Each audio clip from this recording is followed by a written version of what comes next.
Oi, era o que que a gente tem? Olha lá. Na figura temos um retângulo delimitado pelas retas x igual a zero,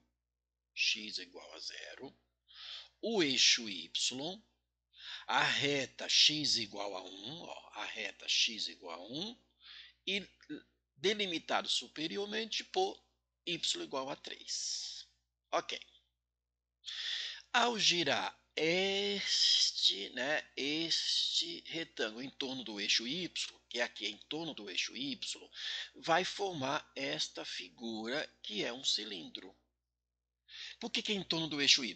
Primeiro porque a figura aparece aqui em torno do eixo y, mas assim, a secção transversal, que aqui no caso são circunferência, ela é uma secção do eixo y, ou seja, o eixo y com a secção transversal, o raio, forma um ângulo de 90 graus. Então, a secção transversal é em torno do eixo, quer dizer, aqui é em torno do eixo y.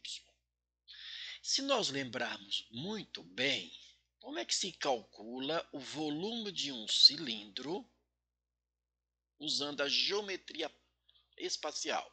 É π vezes raio ao quadrado vezes altura, não é verdade? É assim que se calcula na geometria plana. Mas a gente não vai trabalhar com a geometria plana, nós vamos trabalhar com aplicação de integral definida. Olha só, o volume de um cilindro, aqui no caso aplicando a integral definida, vai ser integral no intervalo de AB, que é sempre na ordem crescente, ok?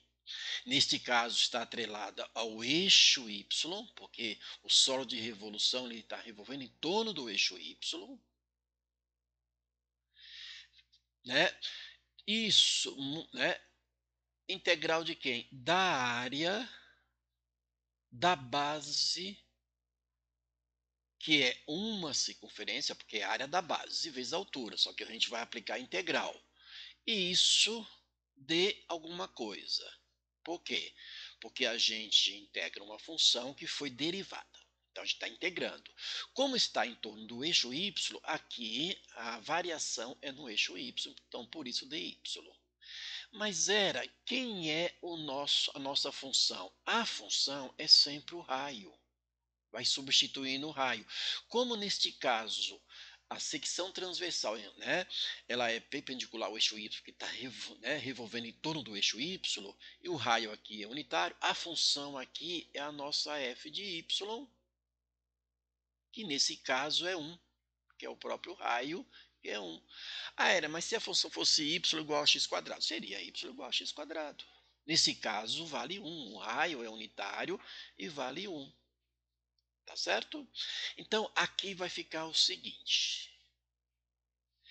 Esse π é constante, ele vem aqui para fora. Ok? O intervalo aqui é de 0 a 3. A altura de 0 a 3. Ok? A função é 1, então vai ficar 1 ao quadrado é 1. O que vai ficar somente quem? Somente dy. Aí a gente integra essa função. Quando eu integro, eu não coloco mais o símbolo aqui. Eu vou colocar um colchete, porque aqui dentro vai ter a função. E dy, a função é y. Lembra? Quando deriva aqui, vai ficar 1, 1 menos 1 é 0, y elevado a 0 é 1. Quando y é diferente de 0, então isso aqui vai ficar y. Isso no intervalo de quem? De 0 a 3. A gente substitui esse intervalo na função extremo inferior ou superior. Primeiro superior, que é 3, então vai ficar 3, só tem um y elevado a 1, menos o zero, porque no lugar de y da função também a gente coloca o extremo inferior. Portanto, isso daqui, o volume vai ser 3π, porque isso vai dar 3 vezes π. Unidade de volume. Vamos deixar a unidade de volume, não sei centímetros cúbicos, metros cúbicos, né? Olha só, aqui uma aplicaçãozinha para calcular o volume no sólido de revolução. Neste caso, a secção transversal forma com o eixo Y um ângulo de 90 graus. Então, ela revolve em torno do eixo Y. Mas você quer complementar isso aqui e fazer isso aqui também? Não precisa, tá? Não precisa, mas eu vou fazer. Então, neste caso aqui, a gente já sabe que o raio é 1,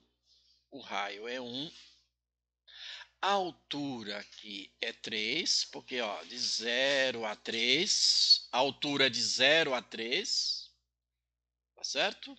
Então, o volume disso aqui vai ser V igual, π continua, o raio é 1, que vai dar 1 ao quadrado é 1, e a altura é 3. Olha lá, mesma coisa. Perfeito? Deu a mesma coisa. 3π unidade de volume. Certo? Ok? Perfeito? Então tá aí, né? Está um trabalho realizado na aplicação simples para calcular o volume do cilindro, aplicando integral. Claro, né? Você tem sólidos diversos, mas a integral é mais completa do que a geometria espacial, porque ela resolve volume, calcula volume de sólidos que não dá para se calcular pela álgebra. Tá certo? Então, aquele abraço. Não esqueça, né? Não esqueça de deixar seu like e fazer, né, a sua inscrição no canal. Então, aquele abraço.